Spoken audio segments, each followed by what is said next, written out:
Hello everyone, welcome to the channel C S law inside. मेरा नाम है आयुष कुमार घोष एके जी। और आज मैं बहुत इंपॉर्टेंट चैप्टर लाया हूँ सी एस एग्जीक्यूटिव वालों के लिए। तो आज हम लोग रिविजन करेंगे कन्वर्जन चैप्टर। बहुत इंपॉर्टेंट है, जब तुम सी एस बन जाओगे तो उस टाइम भी ये चैप्टर बहुत इंपॉर्टेंट तुम्हारे लिए होने वाला है। क्योंकि अगर तुम्हारे पास क्लाइंट आएंगे और वो बोलेंगे मेरा प्राइवेट कंपनी को कन्वर्ट कर दो, और तुम्हें स्टेप्स ही नहीं पता होंगे, प्रोसीड्यूर्स, फॉर्म नंबर नहीं पता होंगे, तो तुम कन्वर्जन करोगे कैसे। तो इसलिए ये चैप्टर में हम लोग एक कंपनी को दूसरे कंपनी में कन्वर्ट करना सीखेंगे कि क्या क्या प्रोसेस लगते हैं, क्या क्या स्टेप्स हमें फॉलो करने होते हैं। तो ये चैप्टर इसलिए इम्पॉर्टेंट है। एंड ये बता दूँ मैं, एस बी एल जो तुम्हारा पेपर 3 है उसका पार्ट ए का चैप्टर 6 है। अगर तुम्हें चैप्टर नहीं मिले तो हो सकता है तुम नए हो और अभी तुम्हें चैप्टर नहीं समझ में आ रहा है कि कहाँ का ये चैप्टर है, तो मैं यहाँ बता देता हूँ। एंड चैनल के साथ नए जुड़े हो तो सब्सक्राइब कर लो, वीडियो अच्छा लगे तो लाइक करना, ज़्यादा से ज़्यादा वीडियो को शेयर करो। इससे पहले ऑलरेडी मैंने कंपनी लॉ में सी एस आर का रिविज़न करवाया है। ये फिर मैं इसके बाद में एक स्टूडेंट ने शायद जे आई जी एल मेरे को बोला था, तो मैं सोच रहा हूँ जे आई जी एल में कोई एक टॉपिक नेक्स्ट जो वीडियो में उस पर ले आऊँगा। सो स्टार्ट करते हैं। सबसे पहले ओवरव्यू समझते हैं, आखिर इस चैप्टर में हमें करना क्या है। तो देखो, यहाँ जो वर्ड है ना कन्वर्जन, हमें जो भी इस चैप्टर में पढ़ना है इसके रिलेटेड ही पढ़ना है। मान लो एक प्राइवेट कंपनी है, उसको पब्लिक कंपनी में कन्वर्ट होना है, ठीक है। या एक पब्लिक कंपनी उसको प्राइवेट कंपनी में कन्वर्ट होना है, तो इनके स्टेप्स क्या होंगे, ये कैसे कन्वर्ट होंगे, कौन से फॉर्म फाइल करेंगे, किसको फाइल करेंगे, उसके बाद क्या एस आर पास होगा, क्या ओ आर पास होगा, कौन से कनेक्टेड सेक्शन लगेंगे, वो सब कुछ हमें इसमें समझना है, ठीक है। पहला ये। इसके अलावा और भी है तुम्हारे इस चैप्टर में तुम्हें समझने के लिए, क्या ओपीसी कैसे एक कंपनी में कन्वर्ट होगा और एक कंपनी कैसे ओपीसी में कन्वर्ट होगा, ये तुम्हें समझना है। उसके बाद अगर देखें तो एलएलपी एक कंपनी में कैसे कन्वर्ट होगा, एक कंपनी एलएलपी में कैसे कन्वर्ट होगा, ये भी हमें समझना होगा। और फोर्थ एक और हमें समझना होगा कि सेक्शन 8 कंपनी, याद है,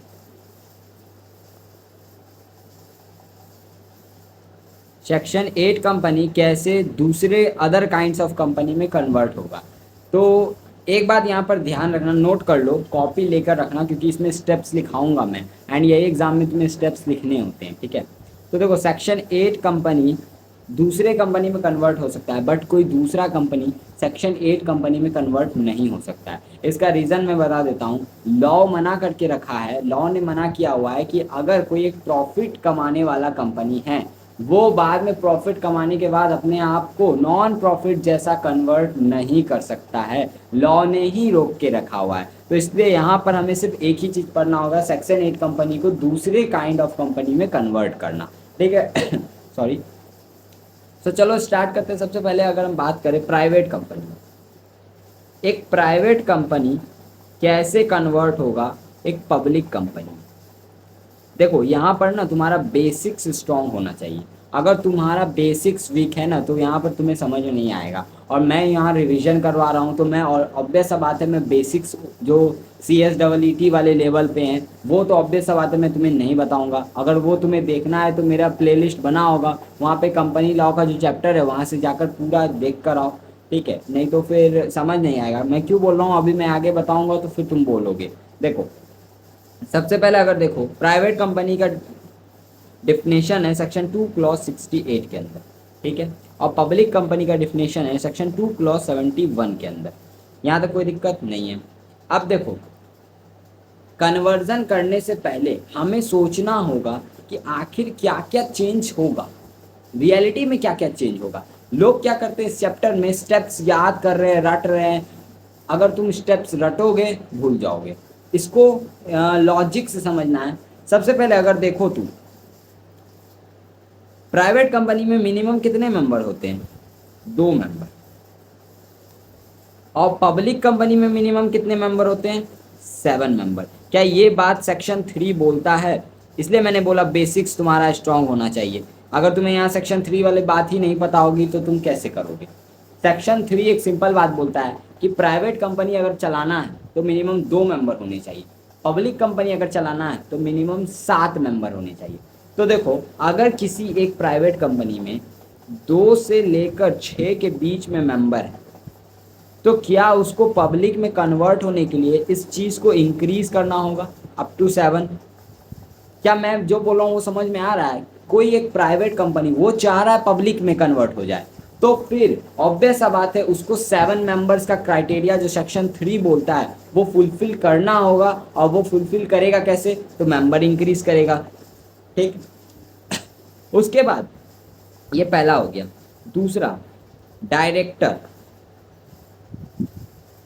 देखो, एक प्राइवेट कंपनी में मिनिमम 2 डायरेक्टर होते हैं और एक पब्लिक कंपनी में मिनिमम 3 डायरेक्टर होते हैं। अब ये बात कहाँ लिखा हुआ है? तो ये लिखा हुआ है तुम्हारा section 149 subsection 1 of the companies act. उसमें बोलता है एक प्राइवेट कंपनी अगर चलाना है तो मिनिमम 2 डायरेक्टर तुम्हें अपने कंपनी में रखना होगा, और एक पब्लिक कंपनी चलाना है तो मिनिमम 3 डायरेक्टर रखना होगा। तो क्या कॉमन सेंस यहाँ तुम लगा सकते हो, अगर किसी एक प्राइवेट कंपनी में 2 डायरेक्टर है तो क्या इसको ये चीज़ इंक्रीज करना पड़ेगा? ऑब्वियस सा बात है, 3 लाना होगा तब तो कंप्लाइंस हो सकेगा। ठीक है, उसके बाद तीसरा चीज़ अगर तुम देखो, याद करो सेक्शन 2 क्लॉज 68 जो डिफिनेशन है प्राइवेट कंपनी का, उसमें आर्टिकल्स में 3 रिस्ट्रिक्शंस हैं। मैंने डिफिनेशंस पढ़ाया हुआ है, उसमें 3 रिस्ट्रिक्शन है। क्या क्या? कि शेयर ट्रांसफ़र करने पे रिस्ट्रिक्शन है, ठीक है, प्रोहिबिशन है कि तुम पब्लिक से पैसा नहीं ले सकते हो, और मैक्सिमम 200 मेंबर का लिमिट वाला।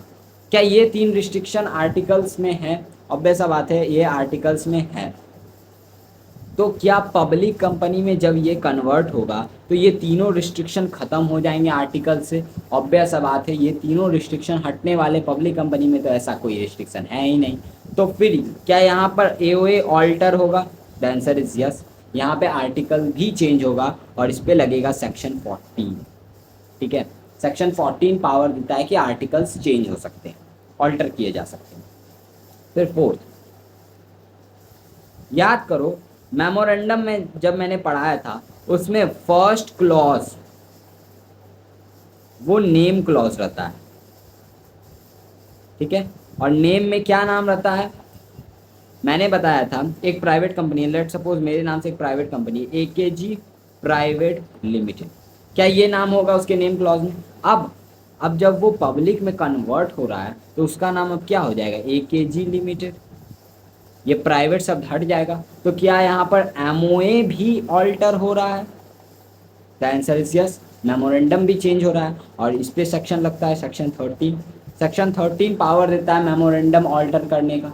तो यहाँ पर समझ में आ रहा है क्या क्या चेंजेस एग्जैक्टली होने वाले हैं। मेमोरेंडम चेंज होंगे, मेमोरेंडम में चेंज होगा, आर्टिकल्स में चेंजेस होंगे, उसके मेंबर अगर कम है तो उसको बढ़ाओ, डायरेक्टर कम है तो उसको बढ़ाओ। ठीक है, अब यहाँ तक ये चेंजेस तो तुम्हारे एकदम कॉमन ऊपर से देखने को लग रहे हैं। अब हमें स्टेप्स पे आने हैं। अब देखो स्टेप्स बहुत सिंपल है। सबसे पहला, तुम बोर्ड मीटिंग का नोटिस दोगे। सबसे पहला काम क्या होगा? Board of director board meeting करेंगे, बोर्ड मीटिंग का नोटिस देंगे, और यहाँ पर 7 डेज बिफोर, बोर्ड मीटिंग से 7 दिन पहले नोटिस जाता है सबको, ये बात ध्यान रखना। बोर्ड मीटिंग का नोटिस जाएगा 7 दिन से पहले। ठीक है, फिर बोर्ड मीटिंग होगा, कन्वीन बोर्ड मीटिंग होगा। और देखो एक बात यहाँ पर ध्यान रखना, बोर्ड मीटिंग में हमें क्या क्या डिस्कशन करना है। सबसे पहला, एमओए और एओए ऑल्टर करने के लिए अप्रूवल लेना है। ठीक है, दूसरा हमें क्या करना है? कन्वर्जन के लिए अप्रूवल लेना है बोर्ड्स ऑफ डायरेक्टर से। ठीक है, उसके अलावा और भी कुछ करना है। क्या?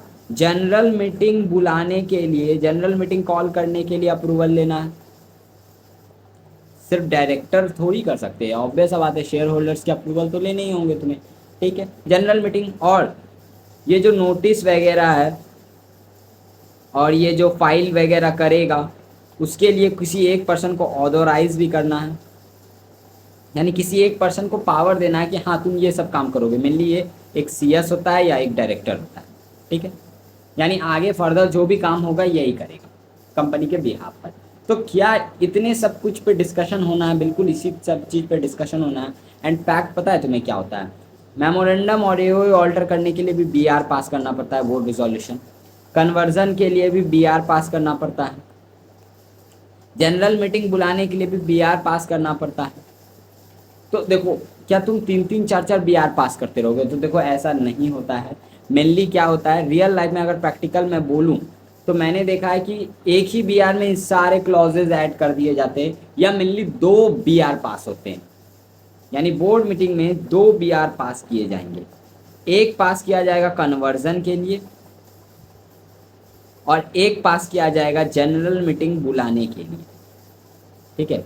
इसी में ऐड कर दिया जाता है नोटिस करने वाला, ये जो बात है चौथा 4 नंबर वाला जो बात मैंने बोला, ये इसी में ऐड कर दिया जाता है प्रोवाइडेड फर्दर डैट करके। और कन्वर्जन वाले में ही एमओए ऑल्टर वाला बात ऐड कर दिया जाता है,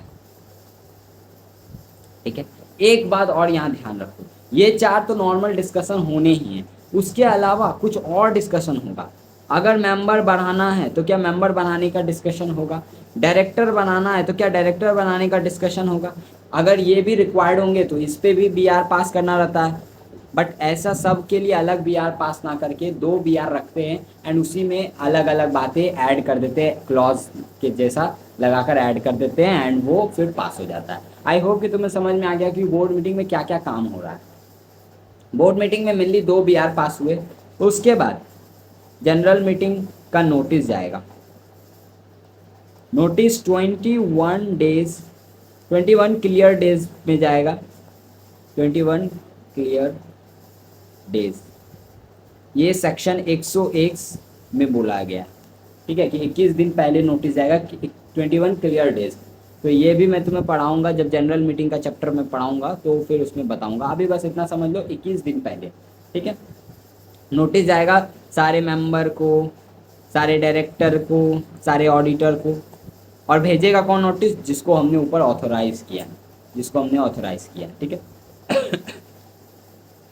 उसके बाद नोटिस जाने के बाद फिर देखो, नोटिस गया, जनरल मीटिंग में शेयर होल्डर्स आएंगे, शेयर होल्डर्स आएंगे तो फिर वहाँ पर एसआर पास किया जाएगा। और यहाँ पे 2 एसआर पास किया जाएगा, एक कन्वर्जन के अप्रूवल के लिए, और उसको 2 एसआर पास किया जाएगा, एक सेक्शन 14 के अंदर आर्टिकल्स ऑल्टर करने के लिए और एक सेक्शन 13 के अंदर मेमोरेंडम ऑल्टर करने के लिए। क्या यहाँ पर 2 आईएसआर पास हो रहे हैं? तुम जब सेक्शन 14 और 13 पढ़ोगे तो उसमें साफ साफ लिखा हुआ है कि मेमोरेंडम को ऑल्टर करना है तो एसआर पास करना होगा, आर्टिकल को ऑल्टर करना है तो एसआर पास करना होगा। तो फिर उनको ऑल्टर करने के लिए यहाँ पर एसआर पास होगा, 2 एसआर पास होंगे। मीटिंग में 2 बीआर भी पास हुए थे।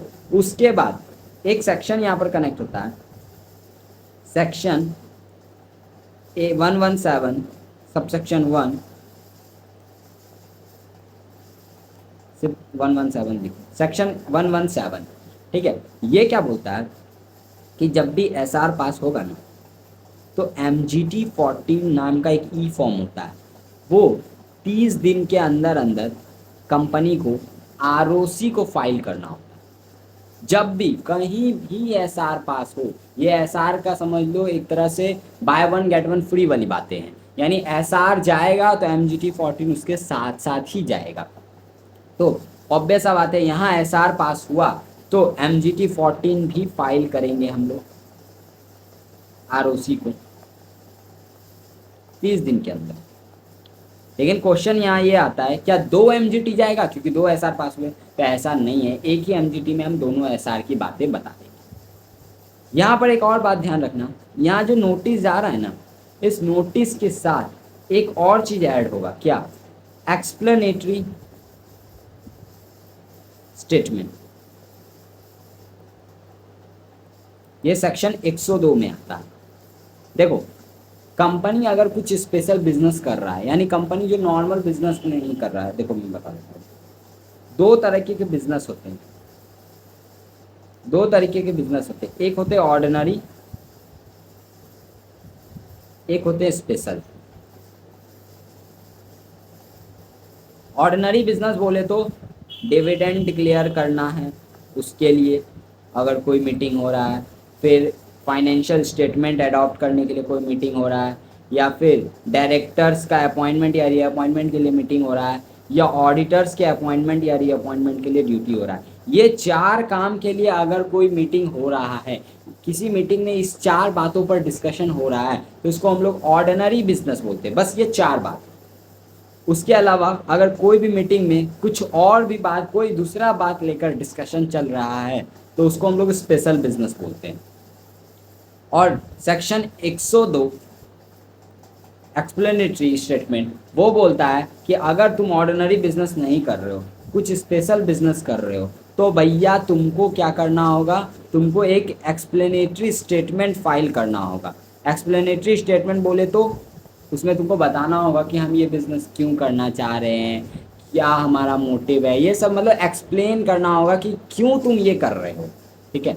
और ये जो है ना नोटिस के साथ साथ जाता है, सारे शेयर होल्डर को नोटिस के साथ साथ जाता है कि शेयर होल्डर्स पढ़ ले और फिर समझ ले कि कंपनी ये आखिर करना क्यों चाह रहा है।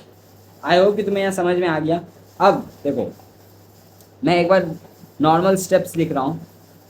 सबसे पहले 2 BR पास किया, फिर 2 SR पास किया, उसके बाद MGT 14 फाइल किया, उसके बाद कंपनी ना ROC को 15 दिन के अंदर, कब से 15 दिन, SR पास होने के 15 दिन के अंदर अंदर एक फॉर्म फाइल करेगा INC 27।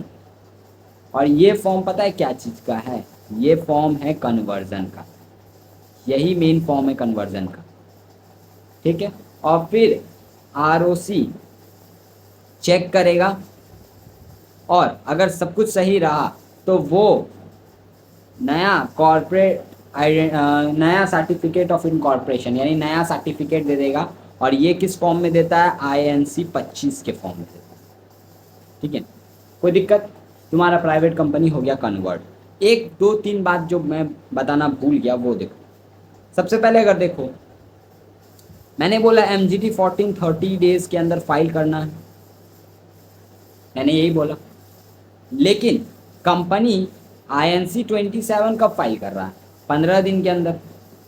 तो देखो यहाँ थोड़ा मिसमैच नहीं हो रहा है, मतलब ROC चेक करेगा और उसके बाद कन्वर्जन अप्रूव कर देगा। तो चेक करेगा तो फिर वो MGT 14 भी तो चेक करेगा। तो MGT 14 चेक करके ही तो कंपनी डिसाइड करेगा, ROC डिसाइड करेगा कि तुमने SR पास किया या नहीं किया। तो फिर प्रैक्टिकली ना कंपनी INC 27 के साथ ही MGT 14 भेजता है। बट बुक में लिखा है 30 डेज क्योंकि सेक्शन बोलता है, तो तुम्हें एग्जाम में वैसे ही लिखना है। प्रैक्टिकली मैं बता रहा हूँ कि कंपनी INC 27 के साथ ही भेज देता है। ठीक है, हो गया, यहाँ पर कोई दिक्कत वाली बात नहीं है। अब ये जितना भी कन्वर्जन हुआ, ये जो पूरा कन्वर्जन का स्टेप्स था, ये कन्वर्जन के लिए अप्रूवल कहाँ से आया, मतलब मैं बोल रहा हूँ कन्वर्जन कर सकते हैं, ये पावर किस में मिला है। तो सेक्शन 18 कंपनीज एक्ट का वो पावर देता है कि एक कंपनी दूसरे कंपनी में ईजिली कन्वर्ट हो सकता है, वही पावर देता है सेक्शन 18। ठीक है, सेक्शन 18 पावर देता है, बोलता है कि एक कंपनी दूसरे कंपनी में ईजिली कन्वर्ट हो जाएगा। चलो स्टार्ट करते हैं। अब देखो, इसको मैं नॉर्मल स्टेप्स दिखा देता हूँ। स्टेप्स, सबसे पहले बोर्ड मीटिंग कॉल, ठीक, उसके बाद 2 BR पास करना, फिर थर्ड 2 BR पास करने के बाद जनरल मीटिंग कॉल, फिर 2 SR पास करना। SR जैसे पास हुआ MGT 14 फाइल होगा, MGT 14 जैसे फाइल होगा फिर INC 27 फाइल होगा, INC 27 जैसे फाइल होगा ROC फिर क्या दे देगा, चेक करके INC 25 में नया COI। बस यही स्टेप्स थे private to public company. I hope कि यहाँ पे सेक्शन कौन कौन से कनेक्ट हुए वो भी देख लो तुम। सेक्शन सबसे पहले 3 कनेक्ट हुआ, फिर सेक्शन 13 कनेक्ट हुआ, सेक्शन 14 कनेक्ट हुआ, सेक्शन 149 सब सेक्शन 1 कनेक्ट हुआ, ठीक है। सेक्शन 18 कनेक्ट हुआ क्योंकि यही तो बोलता है कि कन्वर्जन कर सकते हैं। मेमोरेंडम का अगर सेक्शन बात करें तो section 4 memorandum, section 5 content articles के बारे में बात करता है, वो भी कनेक्ट हुआ यहाँ पर। और एक और यहाँ पर देखो, ये INC 27 जो है ना, यहाँ पर एक रूल कनेक्ट होता है, rule 33 of company incorporation rule 2014। यहाँ पे एक रूल भी कनेक्ट होता है, रूल 33। तो यहाँ पे हम लिख सकते हैं रूल 33 भी कनेक्ट हुआ। तो इतने सारे चीज़ देखो, एक प्राइवेट से पब्लिक में कन्वर्ट होने में इतना लगा। अब पता है तुम्हें, बाकी सब ना मैं स्पीड में बताऊंगा, क्योंकि अब मेरे को उतना हिस्ट्री नहीं बताना पड़ेगा कि बोर्ड मीटिंग में एक्चुअली हम कर क्या रहे हैं, 2 BR कहाँ से आ रहे हैं। ठीक है, जो टाइम लगना था प्राइवेट में लगना था, अब थोड़ा स्पीड में करूँगा, क्योंकि ऑब्वियस सा बात है, रिविजन है। Public company to private company. अब देखो ऑब्वियस सा बात है, पब्लिक कंपनी बड़ा कंपनी होता है और प्राइवेट कंपनी छोटा होता है। तो ऑब्वियस सा बात है, पब्लिक कंपनी में ज़्यादा स्टेप्स लगने हैं प्राइवेट कंपनी से, क्योंकि तुम बड़ा से छोटा में आ रहे हो। अब देखो वहाँ पे यहाँ जो स्टेप्स है उसमें मैं ये नहीं लिख रहा हूँ कि बोर्ड मीटिंग बुलाएंगे 7 दिन पहले, फिर उसके जनरल मीटिंग कॉल करेंगे, ये सब अब सारे स्टेप्स में ये सब कुछ लगना है। ठीक है, तो ये नॉर्मली अब मैं नहीं लिखूंगा, अब मैं डायरेक्टली लिखूंगा कि बोर्ड मीटिंग में होना क्या है, SR कितने पास होंगे, BR कितने पास होंगे, कौन से फॉर्म फाइल होंगे। ठीक है, सबसे पहला बोर्ड मीटिंग बुलाया जाएगा, बोर्ड मीटिंग में 2 BR पास किए जाएंगे, ऑब्वियस सा बात है, नॉर्मल सा हमें पता है। फिर जनरल मीटिंग बुलाया जाएगा, 2 SR पास होंगे, क्योंकि यहाँ भी MOA और AO ऑल्टर होगा। 3 रिस्ट्रिक्शन जो नहीं थे आर्टिकल्स में, वो 3 रिस्ट्रिक्शन आएंगे। मेंबर अगर ज़्यादा है तो मेंबर कम होंगे। उसके यहाँ पे मेमोरेंडम में प्राइवेट वर्ड यूज़ होगा। तो जो भी बातें मैंने प्राइवेट में बोला वो सब कुछ तो यहाँ पर देखो मैंने क्या क्या बोला। मेमोरेंडम का फर्स्ट क्लॉज क्या ऑल्टर होगा, बिल्कुल होगा, यहाँ वर्ड प्राइवेट लिमिटेड यूज़ होगा। ठीक है, आर्टिकल्स में वो 3 रिस्ट्रिक्शन वाली बातें ऐड होंगी। ठीक है, मेंबर मान लो 200 से अगर ज़्यादा होगा तो फिर उसको कम करना होगा। डायरेक्टर तो भाई वैसे मेनली रिक्वायर्ड नहीं है, चाहो तो तुम कर सकते हो, क्योंकि ऑब्वियस बात है, अगर कंपनी में 3 डायरेक्टर हैं तो 2 तो उससे कम ही ना हुआ भाई। तो ऑब्वियस बात है, यहाँ डायरेक्टर वाला बात नहीं आएगा, क्योंकि मैं डायरेक्टर तो ऑलरेडी 3 है तो ज़्यादा ही है, मिनिमम 2 होने चाहिए, तो वो डायरेक्टर वाला बात नहीं आ रहा है। MOA ऑल्टर होगा, AO ऑल्टर होगा, और उसका मेंबर अगर कम करना है तो मेंबर कम किया जाएगा, ऑब्वियस बात है। चलो ठीक है, यही सब मेनली जो सब कुछ होना है, ठीक उसका उल्टा। अब देखो यहाँ पर बोर्ड मीटिंग बुलाएंगे, 2 BR पास करेंगे, जनरल मीटिंग बुलाएंगे, 2 SR पास करेंगे। SR पास हुआ तो फिर MGT 14 साथ साथ चलता है, और MGT 14 30 दिन के अंदर अंदर जाएगा, यहाँ 30 डेज़ में ही जाएगा, यहाँ 30 डेज़ में ही जाएगा। क्यों, मैं आगे बताऊँगा। चलो देखो 30 डेज़ में जाएगा। अब यहाँ तक सब कुछ तो सेम ही था, अब यहाँ पर चेंज हुआ है। क्या मैंने बोला है, पब्लिक कंपनी बड़ा कंपनी होता है, वो अगर छोटे में कन्वर्ट हो रहा है तो फिर पब्लिक में ज़्यादा पैसा भी लगा हुआ है, शेयर होल्डर्स का, मतलब पब्लिक का, तो इसलिए यहाँ पर थोड़ी एक्स्ट्रा चीज़ें बताई गई है। क्या, सबसे पहले कंपनी को नोटिस देना होगा, बोले तो एडवर्टीजमेंट देना होगा। एडवर्टीजमेंट किस में देना है, 2 न्यूज़पेपर में, एक होगा तुम्हारा इंग्लिश लैंग्वेज वाला और एक जो तुम्हारा लोकल वर्नाकुलर लैंग्वेज है। जहाँ कंपनी स्टैब्लिश्ड है वहाँ लोकल लैंग्वेज, मान लो बंगाल में तो बंगाली, और कनाडा में तो कनाडियन, कनाडिया क्या बोलते हैं, कर्नाटका में है तो कर्नाटका में कौन सा भाषा चलता है भाई, कन्नड़ शायद, मराठा में तो मराठी, उसके गुजरात में तो गुजराती, हरियाणा में हरियाणवी, तो ऐसा तो वहाँ का जो लोकल जहाँ रजिस्टर्ड है वहाँ का लैंग्वेज में देगा और एक इंग्लिश में देगा। ठीक है, उसके अलावा ये नोटिस जो है ना, ये डिवेंचर होल्डर्स को भी जाने हैं, पर्सनली सारे क्रेडिटर्स को भी जाएगा, पर्सनली भी जाएगा, और न्यूज़पेपर में भी एडवर्टीजमेंट देना है। नोटिस क्या चीज़ का देना है कि भाई देख, पब्लिक कंपनी कन्वर्ट हो रहा है प्राइवेट कंपनी में, और ये जो नोटिस का फॉर्म है ना, ये फॉर्म है INC 25A। 25A जो है ये फॉर्म, इसी में नोटिस जाएगा। ठीक है, नोटिस और एडवर्टीजमेंट दोनों। अब ये बता देता हूं मैं, ये कंपनी 21 डेज बिफोर देगा। 21 डेज बिफोर किसके?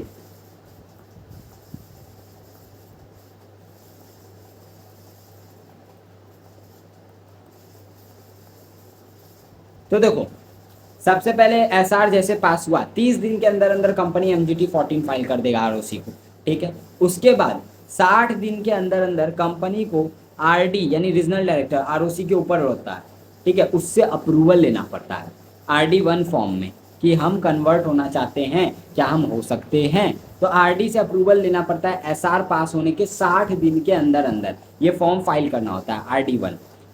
इस 60 दिन से 21 दिन पहले तुमको ये नोटिस देना पड़ेगा सबको, ठीक है, क्योंकि आरडी चेक करता है कि तुमने नोटिस दिया या तुमने नोटिस नहीं दिया, तो आरडी चेक करेगा, ठीक है। उसके बाद आरडी जो है 30 डेज के अंदर सब कुछ चेक करने के बाद अपना अप्रूवल दे देगा। सब कुछ सही रहा तो अप्रूवल मिल जाएगा। उसके बाद ये अप्रूवल को तुम कंपनी INC 28 फॉर्म में आरओसी को फाइल कर देंगे 15 दिन के अंदर अंदर। कितने दिन के अंदर? 15 दिन के अंदर अंदर, ठीक है। उसके साथ साथ कंपनी आरओसी को INC 27 फाइल करेगा। यही तो मेन कन्वर्जन वाला है, ये प्राइवेट में भी फाइल करते थे ना, वो भी 15 दिन में, यानी दोनों साथ ही चला जाएगा आरओसी को। आरओसी चेक करेगा, फिर आरओसी नया सर्टिफिकेट ऑफ इनकॉर्पोरेशन INC 25 में दे देगा। हो गया खत्म। क्या यही स्टेप्स हैं? एक बार मैं डेट देख लेता हूँ, 1 मिनट में डेट देख लेता हूँ भाई।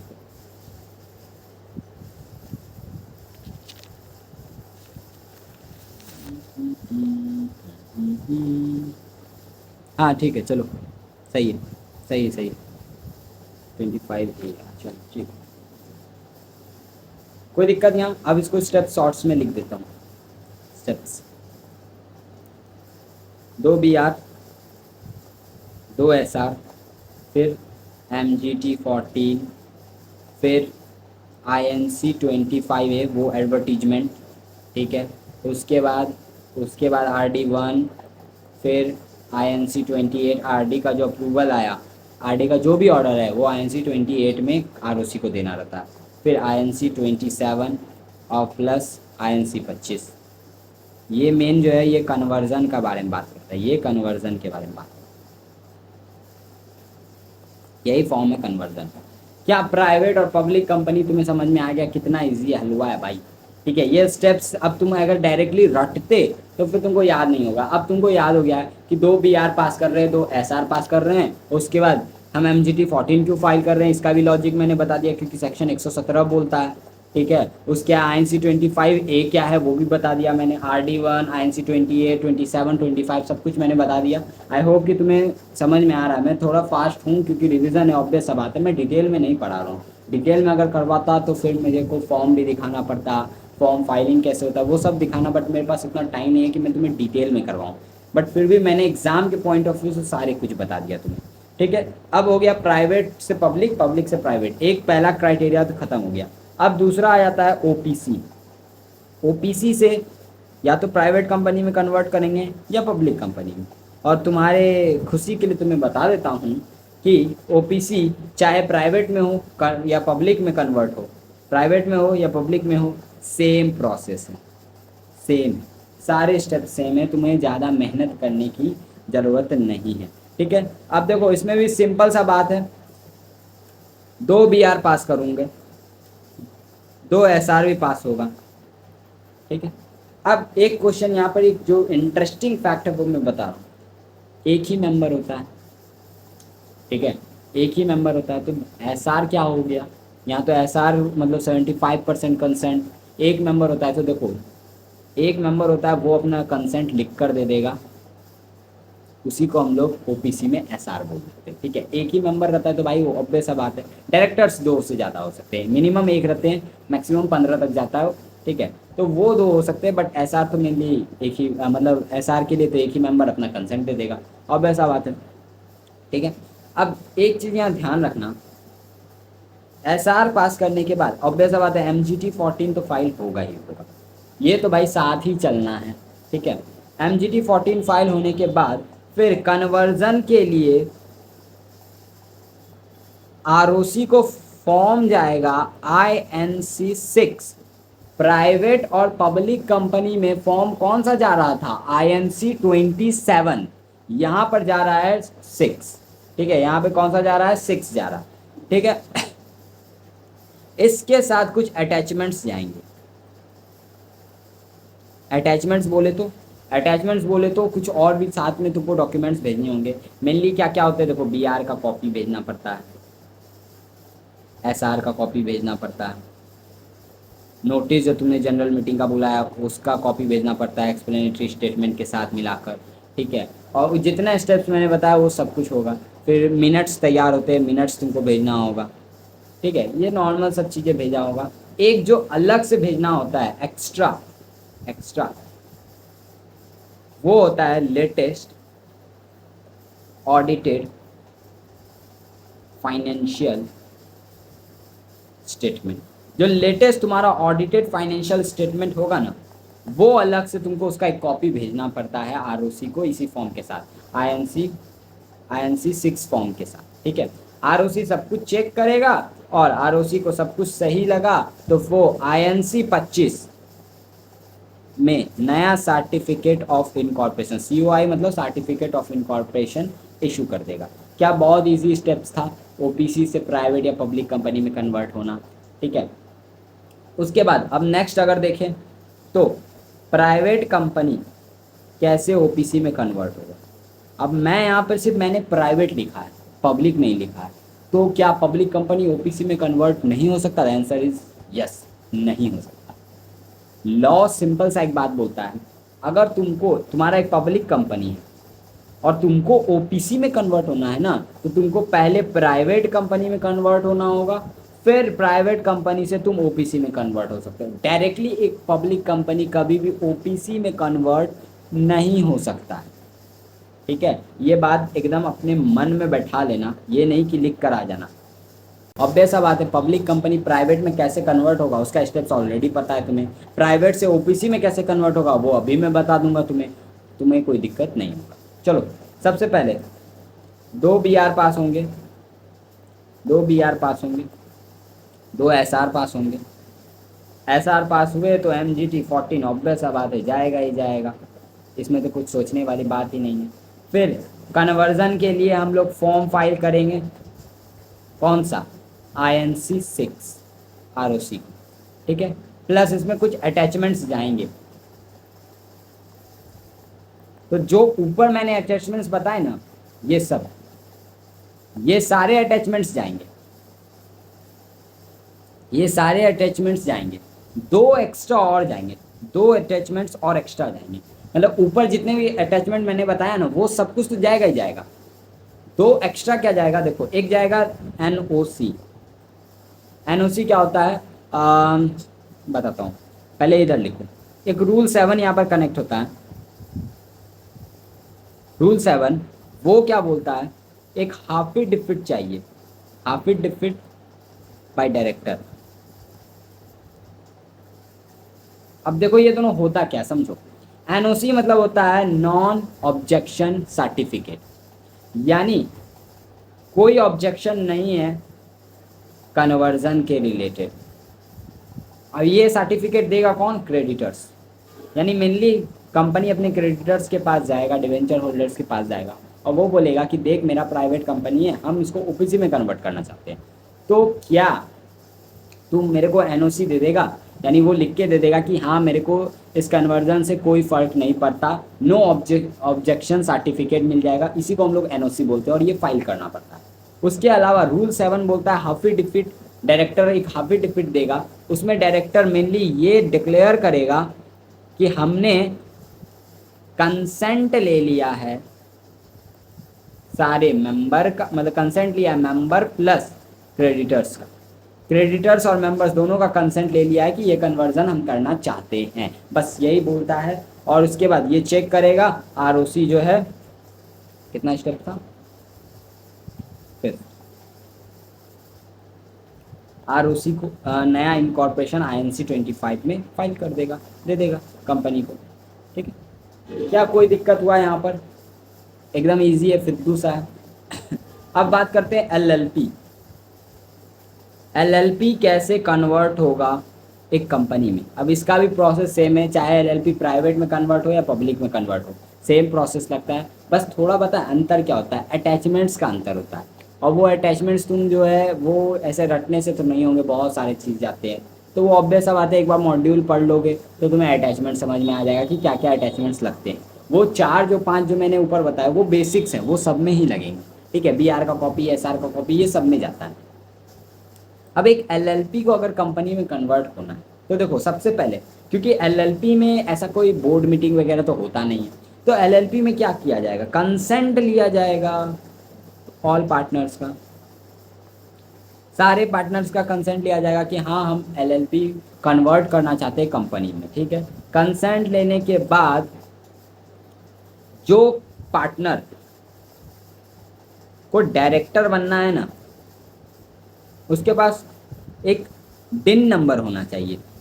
डिन नंबर क्या होता है, डायरेक्टर आइडेंटिफिकेशन नंबर। यानी कोई भी कंपनी में अगर तुम कंपनी में डायरेक्टर बनना चाहते हो तो तुम्हारे लिए तुम्हारा एलिजिबिलिटी क्राइटेरिया कोई क्वालिफिकेशन नहीं है, बस ये नंबर होना चाहिए। ये मिलता कहाँ से, तो एमसीए में तुमको ऑनलाइन तुमको अप्लाई करना होगा। ठीक है, डिन नंबर होना चाहिए, प्लस तुम्हारे पास डिजिटल सिग्नेचर भी होना चाहिए, डीएसआईसी। ठीक है, तो ये दोनों तुमको, जो भी कंपनी का पार्टनर डायरेक्टर बनना चाहता है उसके पास अगर ये दोनों चीज़ नहीं है तो फिर उसको एमसीए के पास जाकर अप्लाई करना होगा ये दोनों चीज़ के लिए। ठीक है, कंसेंट लेने के बाद उसके बाद एलएलपी रन फॉर्म फाइल करेगा।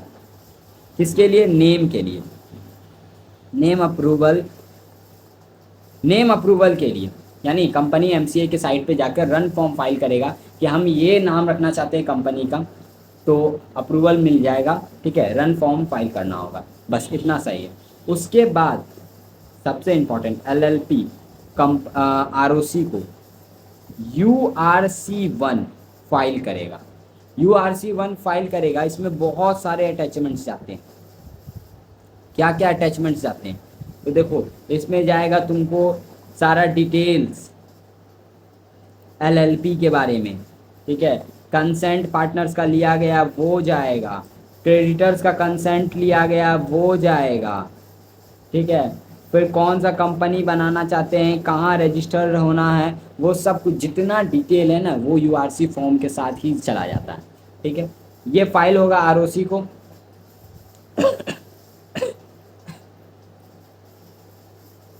ठीक है, तो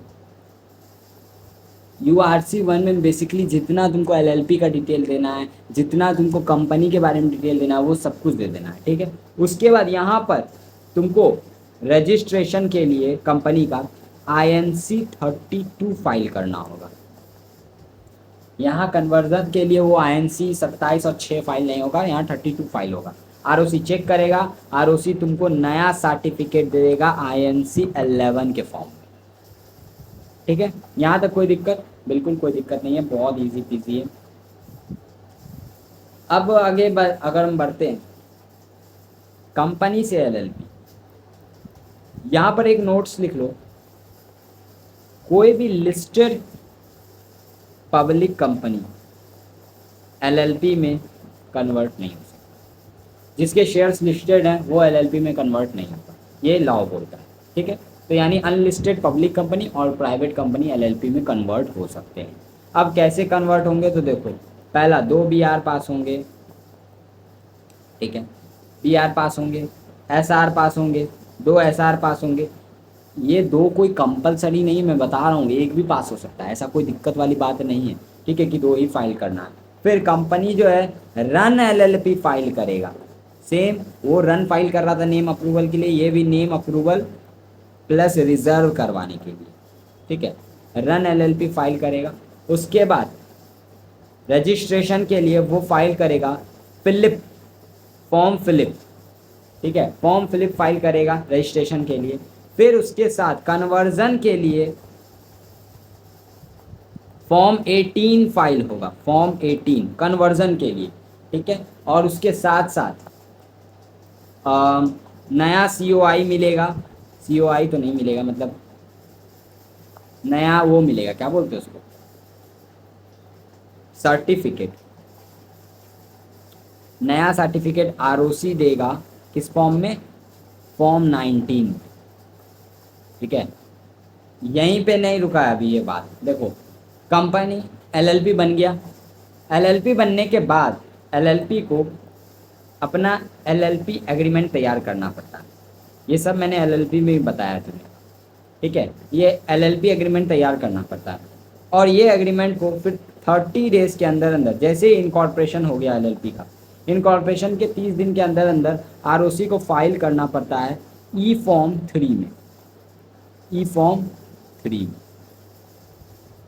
ठीक है, अब यहाँ एक बात ध्यान रखना, फ्लिप और ये जो कन्वर्जन का फॉर्म है इसी में सारे अटैचमेंट्स चले जाते हैं, डिटेल वगैरह, फिर क्रेडिटर्स के अप्रूवल, डेटर्स के अप्रूवल, क्रेडिटर्स के अप्रूवल, फिर कंसेंट मेंबर का, एसआर का कॉपी, बीआर का कॉपी, ये सब कुछ इसी अटैचमेंट्स में, इन्हीं दोनों में जाता है। अटैचमेंट्स के लिए एक बार तुम्हें मॉड्यूल एक बार पढ़ना होगा। ठीक है, तो मैंने बता दिया एलएलपी कैसे कन्वर्ट होगा कंपनी में, कंपनी कैसे कन्वर्ट होगा एलएलपी में। ठीक है, ओपीसी का भी हो गया, प्राइवेट पब्लिक का भी हो गया, एक लास्ट बच गया और सबसे ज़्यादा हार्ड यही है, हार्ड नहीं बोलूँगा, मतलब थोड़े स्टेप्स ज़्यादा। सेक्शन 8 कंपनी कैसे कन्वर्ट होगा other kind of company, kind of company. 45 minutes का मेरा टारगेट था एंड लगभग उसी टाइम में हो जाएगा। ठीक है, तो देखो सबसे पहले सेक्शन 8 कंपनी को याद है, गवर्नमेंट बहुत सारे प्रिविलेजेस देता है, बहुत सारे बेनिफिट्स देता है, बहुत सारे एग्जम्पशंस देता है। सेक्शन 8 कंपनी को सरकार बहुत सारे फ़ायदे देता है कि नहीं देता है, ऑब्वियस बात है, देता ही देता है। तो ठीक है, तो सबसे पहला स्टेप जो सेक्शन 8 कंपनी करेगा, क्योंकि ये अब कन्वर्ट हो रहा है दूसरे कंपनी में, तो ये जो भी फ़ायदे मिलने हैं, ये जो फ़ायदे मिले हैं, ये जो एग्जम्पशंस मिले हैं, वो रिटर्न करना होगा कंपनी को, बोले तो सरेंडर करना होगा। अब ये मैं एक एग्जांपल से समझाता हूँ। मान लो ये मेरा एक एनपीओ है, ठीक है, एंड मेरे को मैंने गवर्नमेंट से एक बिल्डिंग परचेज किया, मैंने एक गवर्नमेंट से क्या परचेज किया, बिल्डिंग, और बिल्डिंग का कॉस्ट है लेट सपोज 10 लाख रुपए मार्केट प्राइस। ठीक है, मार्केट प्राइस, बट सरकार ने मेरे को अजम्पशंस दिया, बेनिफिट दिया, और मैंने इसे सिर्फ 5 लाख में परचेज किया था जब मेरा एनपीओ था। ये बिल्डिंग अभी भी मेरे पास है, तो ऑब्वियस बात है जब मैं अब कन्वर्ट हो रहा हूँ तो क्या मेरे को ये जो बेनिफिट मिला था ये वापस सरेंडर करना होगा? बिल्कुल, ये मेरे को सरेंडर करना होगा। या तो मैं बिल्डिंग ट्रांसफ़र कर दूं किसी दूसरे एनपीओ को, ठीक है, या तो मैं बिल्डिंग ट्रांसफ़र कर दूं, या मैं जो डिफरेंस प्राइस है मार्केट प्राइस का, यानी और 5 लाख रुपए सरकार को पे कर दूं।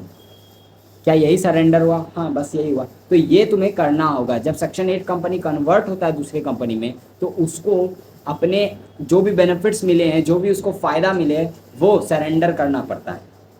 ठीक है, सबसे पहले कंपनी सरेंडर करेगा, फिर एक बीआर पास करेगा कन्वर्जन के लिए। यहाँ पर अभी एक ही बीआर पास होना है और वो सिर्फ कन्वर्जन के लिए मिली। ठीक है,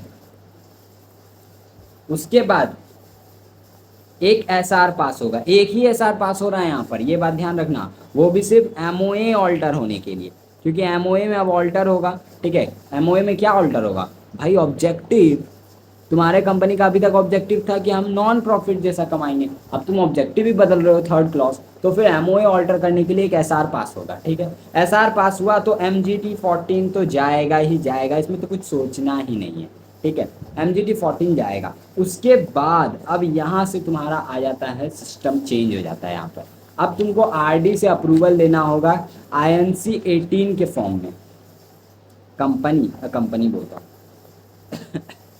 एनपीओ आरडी को एक एप्लीकेशन फाइल करेगा आईएनसी 18 में, आईएनसी 18 में फाइल करेगा, और इससे मेनली इसमें अटैचमेंट्स भी जाएंगे। और मेनली क्या क्या अटैचमेंट रहते हैं? एक बीआर का कॉपी जो हुआ पास, एसआर का कॉपी जाएगा, ठीक है, इनके कॉपी जाएंगे, मिनट्स के कॉपी जाएंगे, प्लस एक चीज़ एक्स्ट्रा जाएगा, एक पीसीएस प्रैक्टिसिंग कंपनी सेक्रेटरी, जो कंपनी सेक्रेटरी प्रैक्टिस में है, उससे एक सर्टिफिकेट जाएगा कि भाई सारे कंप्लायंस हमने किए, यानी जो भी बेनिफिट्स वगैरह मिले वो सब हम ऑलरेडी हम लोग सरेंडर कर चुके हैं, वो सब जाएगा। फिर एक डिक्लेरेशन जाएगा डायरेक्टर्स के द्वारा। क्या डिक्लेरेशन जाएगा कि उन्होंने कोई डिविडेंड रिसीव नहीं किया। अब देखो यहाँ पर मैंने तुम्हें बताया सेक्शन 8 कंपनी के मेंबर्स कभी भी डिविडेंड नहीं रख सकते, ठीक है। हमने कोई डिविडेंड रिसीव नहीं किया है, उसके हमारा कोई अक्रूड इनकम नहीं है, और अगर है तो हमने ऑलरेडी ट्रांसफ़र कर दिया है, ठीक है, ऑलरेडी हमने ट्रांसफ़र कर दिया। तो ये सब कुछ डिक्लेरेशन आरडी को जाएगा INC 18 में अटैचमेंट्स के साथ, ठीक है। उसके बाद थर्ड स्टेप था ना, फिफ्थ था, ओके, 6। फिर क्या करेगा कंपनी, एडवर्टीजमेंट भी देगा, बोले तो नोटिस, और ये किस में देगा, INC 19 फॉर्म में देगा, ठीक है। और ये कब देगा, 1 वीक के अंदर अंदर। जैसे ही आरडी को INC 18 फाइल हो जाएगा उसके 1 सप्ताह के अंदर अंदर ये नोटिस एडवर्टीजमेंट दे देगा, सेम इंग्लिश पेपर में, एक लोकल लैंग्वेज में, अगर कोई वेबसाइट है तो वेबसाइट पर भी दे देना, ठीक है। INC 19 देने के बाद आरडी का फाइनल ऑर्डर आएगा, ठीक है, आरडी का फाइनल ऑर्डर आएगा।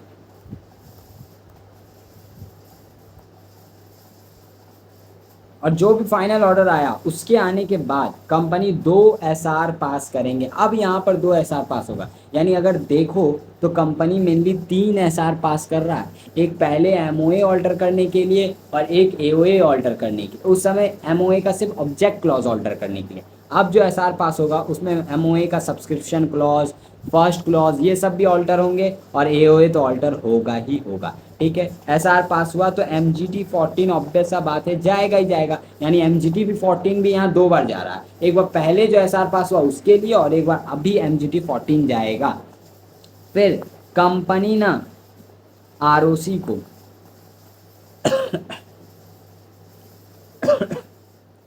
INC 20 फाइल कर देगा 30 डेज के अंदर अंदर। जैसे आरडी का अप्रूवल आया उसके 30 दिन के अंदर अंदर ROC को INC 20 फाइल कर देगा अटैचमेंट्स के साथ, ऑब्वियस सा बात है। इसमें जो ऑल्टर MOA हैं वो वगैरह वो सब अटैचमेंट्स जाएंगे, एंड जो भी क्या बोलते हैं इसको, ऑल्टर MOA हो गया, ऑल्टर AOA हो गया।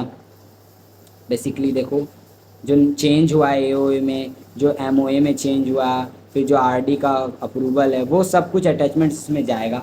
फिर कंपनी इसको ROC इसको चेक करेगा और नया COI दे देगा INC 25 में। क्या यहाँ तक समझ में आया तुम्हें, और चैप्टर हो गया ख़त्म। बस हो गया चैप्टर ख़त्म। एक बार इसको रिकैप कर लो। सबसे पहले BR पास किए, फिर एक SR पास किए, उसके बाद MGT 14 फाइल किए, INC 18 में RD से अप्रूवल के लिए गए, INC 19 में एडवर्टाइजमेंट दिए, फिर RD का ऑर्डर आया उसको INC 20 में हम लोग फाइल किए। उससे पहले 2 SR पास किए, और SR पास हुआ तो MGT 14 भी गया, और फिर ROC सब कुछ चेक करके INC 25 हमें इशू कर दिया। क्या इतना ही है? बिल्कुल। इसी के साथ कन्वर्जन खत्म हो गया। नेक्स्ट चैप्टर JIGL में कुछ भी ले आऊँगा, मैं भी बड़ा चैप्टर ही लाऊंगा, कॉन्ट्रैक्ट वगैरह या फिर न्यू क्रिमिनल लॉस।